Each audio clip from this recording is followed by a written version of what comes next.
Okay, here's another example that I have put up already. Again, I like to name my equations just as I'm going through solving. If I need to reference a particular equation, I'm not lost as to which one I'm looking at. It's not necessary, it's up to you, it's just my own personal preference. So here's another system. We're trying to find the solution by elimination. They're both in standard form right away. But if I add the equations, it does not appear that either of the variables will be eliminated. So I have a choice to make, and the choice is which variable should I eliminate, and that also implies I have another choice, which equation, okay? Or maybe the other way around, which equation, which variable. But I try to take a big picture look at this to say, what is going to be the simplest thing for me to do so that in the next step I can perform an addition that gives me elimination? So it looks to me that if I take equation number 1 and I look at this negative y here, all I got to do is multiply that thing by 3. Then I'll have a negative 3y and a positive 3y, and when I add the equations together, that variable gets eliminated. So what I'm going to do with equation number 1, leave a little space, 5x minus y equals 6. I'm going to put parentheses around that and multiply the entire thing by 3.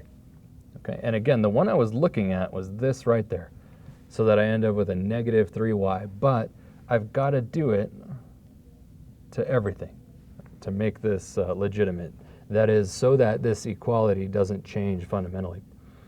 So now that I distribute this 3, I end up with 15x minus 3y is equal to 18. And there's my new equation number 1. If I write the system then, again, here's equation number 1. 15x minus 3y is equal to 18. And equation number 2 is 2x plus 3y is equal to negative 1. I am prepared for the addition step. So let's go ahead and take that step. Add the equations together. 15x plus 2x is 17x. Negative 3y plus 3y is 0, therefore that variable is eliminated. Equals on the right side, 18 minus 1 is 17. Good.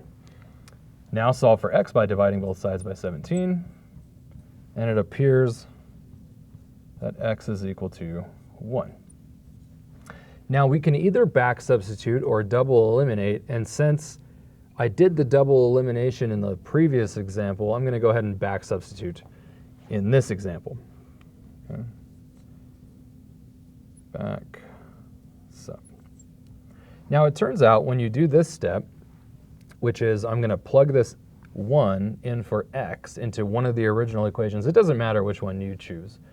So I don't know, let's choose the second one just to choose one of them.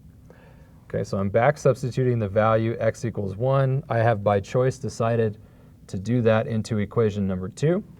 So that gives me 2 times the x value that I found plus 3y is equal to negative 1. This gives me 2 plus 3y is equal to negative 1. Subtract the 2 from both sides. And now I've got, I'll put it up over here,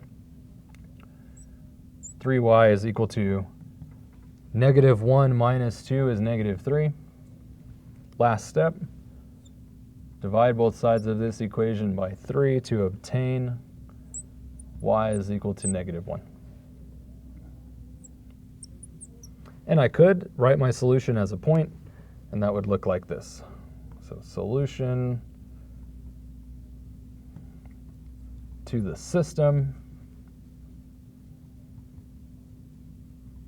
is x value first, 1 comma y value next, negative 1.